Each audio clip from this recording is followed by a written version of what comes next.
there's choices that we make every day. What we eat, what we don't eat. You know, do we exercise or not exercise? Do we get enough rest or try to get by on 4 or 5 hours of sleep a night? And the choices we make today and each day will determine how healthy we will be 6 months from now, next year, 5 years, 20 years from now. So my hope is that the information I share with you this evening will help you make better health choices so you can have the quality of health and life that you want 5, 10 years from now, the last 10 years of your life. So where I want to begin is I want to first of all take a look at where most of us are at in regards to some beliefs we have concerning health. Now in this society, almost all of us were brought up medically oriented, which means we're brought up with this idea or belief that health comes by putting something in the body or taking something out of the body. Drugs or surgery. You know, as soon as we get sick, as soon as the kids get sick, we run for the medicine cabinet or to the doctor, we get our shots, we pop the pills, and we think we're healthy again. This is how most of us approach health in this country. In fact, as Americans, we consume over half of all the drugs made in the world. And we're only 5% of the world's population. That's at a rate of over 25 million drugs per hour. Now just think about it. If drugs are really for health, then we should be by far the healthiest people in the world. Do you know where we rank in regards to health compared to other developed countries? According to the World Health Organization, we're 51st right now. Good evening. Hello. 51st. That's a tragedy. Drugs are not for health. They don't make us healthy. Blue Cross and Blue Shield did a study just about 5 years ago. Nationwide study. In this study, they found that Tennessee leads the nation in prescription drug use. Second in prescription drug spending. In the same report, they also found that with dollar drug use and spending, Tennessee still ranks 47 in health status for its citizens. Almost dead last. Drugs aren't for health. They don't make us healthy. And I'm not saying you should never take a drug. I am not saying you should never have surgery. But we need those for crisis intervention, for life-saving measures, and thank God for them. But they're not for health. And there's a big difference between health care and crisis care. And not only do they not work for health, it's a very dangerous approach to health. The number 1 cause of death in the United States, heart disease. Number 2 is cancer. Third leading cause of death in the United States, adverse reactions to prescription drugs. You can line 10 people up, give each one the same drug, and have 10 different reactions. I could take the same drug today as I did yesterday and have a different reaction in my body because my chemistry is changing. So, with all that being said, as bad as that sounds, and it's bad, it is starting to change. A lot more of us are looking for more natural ways to allow the body to function better, to heal itself, and then to stay as healthy as possible. But we still have a long ways to go in regards to some of these beliefs we've been ingrained with. Another very common belief that most of us have is this belief that when we feel bad, we think we're sick. When we feel good, we think we're healthy. We tend to base our health on how we feel. Am I right? Don't most of us do that? When we do that, we're making a very, very serious mistake. Right now, you can look great and feel fine, but inside be very sick. Even dying. And you just don't know it yet. And almost all sickness and disease in the human body, symptoms are the very last sign the body gives us that something's wrong. Only when there's enough damage to an organ or tissue do the symptoms show up. And by the time that happens, sometimes it's too late. In most cases, your liver has to be over 80% diseased before there's any clinical signs. That's a scary thought. Most of us know at least one person, always seemed healthy, rarely missed a day from work, drop over of a heart attack. They were sick. They just didn't know it. And for 40% of people, that heart attack is the first and last symptom they ever have. American Cancer Society said most cancer is in progression 9 to 15 years before there's any signs or symptoms at all. Point being, don't base your health on how you feel. It's not an accurate gauge of how healthy you really are. But if that's not health, then what really is health? There's a great definition. And it says, And health is conditional wholeness, where all the parts of the body are functioning 100% all the time. It's mainly saying health is based on how your body is functioning, not on how you're feeling. Now, the question that follows that is, how do we know when and if that's happening? Can any of you right now tell me if every cell in your gallbladder, your spleen, and your pancreas are functioning 100%?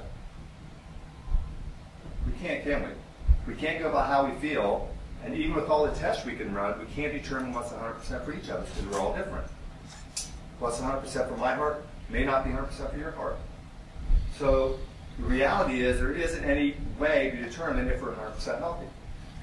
So what do? Well, there's certain things we know right now. We know if we do consistently, these things will allow the body to function as close to 100% for as long as possible. Now, some of these things you're familiar with, hopefully you're doing, so you can help me with this. What's one thing we need to do consistently for the body to work the way God made it to work? Exercise? Yeah. Have some form of regular exercise. Doesn't mean you have to look like Arnold. Don't have to run marathons, but we need some form of good, regular exercise. Okay, there's one area. What's another? There's 5 areas. Yes, sir? Correct posture is also very important. Very important. I'll get into that later. Okay. That's a good answer. Nutrition. Nutrition. You got to have the right diet. We all heard the saying, garbage in, garbage out. Applies to your diet in a big way. All right? So there's 2. What do you think the third one might be? Maintenance. Maintenance? Is that what you said? Well, that's you. Yeah, that's part of it, what I do. Right? We'll talk about that later, too. Rest. Rest. You got to get enough rest. Okay? I'm not telling you anything you don't know here, right? We all know we need to exercise. We all know we need to eat a good diet. We need regular, consistent rest. Any idea what a 4th area might be? Sorry? Water. Water is part of your diet. And we do need water. You know, just a rule of thumb, most of us are dehydrated. A rule of thumb as far as water goes is you take your body weight, divide it in half. That's how many ounces you should drink every day of water. Not of soda, not of coffee, not of Gatorade, but water. All right, and that's baseline. If you're out in the heat and you're in the yard and you're sweating, or exercising and you're sweating, you need more water than that. So water is very important. What kind of water? Well, the best kind would be purified water.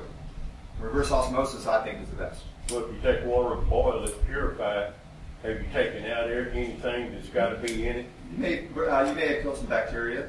Yep. Well, I mean, what's got to be in it for the body, have you boiled it out? No, should be okay. Minerals should It still be stays in there. Yep. Okay.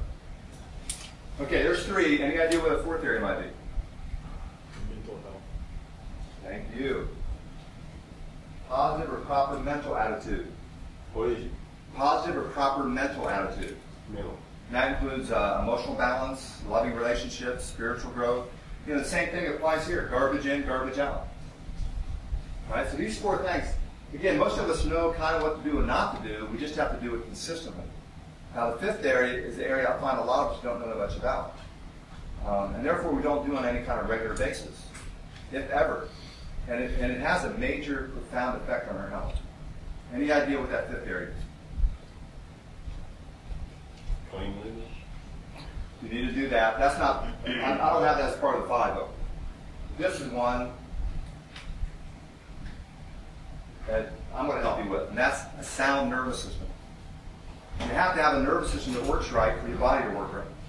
Your nervous system is a system in your body that either directly or indirectly controls every function of your body. Every function of your body. If your nervous system were to stop, what would happen to your body? You would die, right? Everything would stop. Even if you do these 4 things perfectly. If this stops, you stop. Let's just say, though, it doesn't stop. Let's just say it's not functioning 100%. There's a breakdown to your nervous system somewhere. Is your body going to work better or worse? Worse. It cannot work as well. And it starts to break down.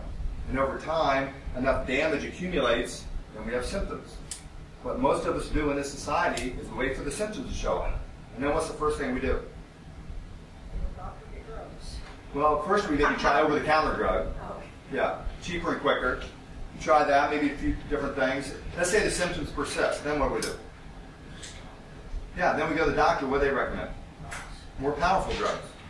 And if it's no better, come back in 2 weeks. We'll try something else. Cover it. Yep. And then let's say that symptoms, again, come back. Maybe don't go away. Get worse. What's our next step in that Physical process? therapy. Possibly, depending on the symptom. Right? But a next step maybe is having surgery. Take the organ or tissue out. But what's not being addressed through that process is why is the body breaking down? Why is it not working right? You know, there's actually over 2,000 names of sickness and disease that occur in the human body. They all have one cause, and that's the body not working right. What can we do to keep the body functioning the way it was made to function? These are the things we need to do on a regular, consistent basis. This is my main focus here in this office, is your nervous system. You know, as a chiropractor, most people think of chiropractors as back doctors. Am I right? Most people do. And really, we're not back doctors. We're doctors of the nervous system. The only reason we focus on the spine, on your back, is because that's where most interference occurs to the nervous system. All right? And I'll give you a better picture of that in just a minute, but first I want to give you a greater appreciation for how important the nervous system really is. Now, we have something within us, as live, breathing human beings, that keeps all the cells that make us up, trillions of cells, working together to keep us alive and well. It's called the essence of life. We have life coursing through the body, running and controlling everything. In chiropractic, we call it innate. That word just means born within. There's other names people give it. They call it life force, nerve flow, mental impulse. But we know this energy is generating the brain, flows from the brain, down the spinal cord, out through the nerves. So the flow of life and health in the body is from above down, inside out. Now there's a second name we give it. We call it innate intelligence. And I know that can sound kind of weird, but all it means is inborn intelligence. Innate intelligence is what God has blessed every living thing with. Whether it's a flower, a tree, a bird, a human being, every living thing has this innate or inborn intelligence that tells the cells that make it up exactly what to do, exactly when to do it. Your innate intelligence is what enables you to go out to eat tonight and have a steak and salad, and it turns into skin tissue and liver tissue tomorrow without you even thinking about it. Your body knows what to do with it. It doesn't just happen by chance. If I cut my finger, I wash it off, put a Band-Aid on it, it heals. But yet there's hundreds of chemical reactions taking place to fight the infection and allow the healing to occur. Do I have to sit there and concentrate on all these chemical reactions? Of course not. My body knows what to do with it. There's an intelligence that runs that. Imagine if you had to get up every morning and you had to constantly think about your heart pumping blood to all the tissues of your body. Or about the pancreas secreting the exact amount of insulin your body needs. Or about the carbon dioxide and oxygen exchange going on in your lungs with every breath you take. We obviously don't have to do that. We have this incredible power that runs and heals our physical body. In chiropractic, we call it innate intelligence. Physiologists call it the inner wisdom of the body. But here's the big point I want you to get. And that is this energy flows over and through the nervous system. And that is why the health of your nervous system is so critical. It is so important to the health of your whole body.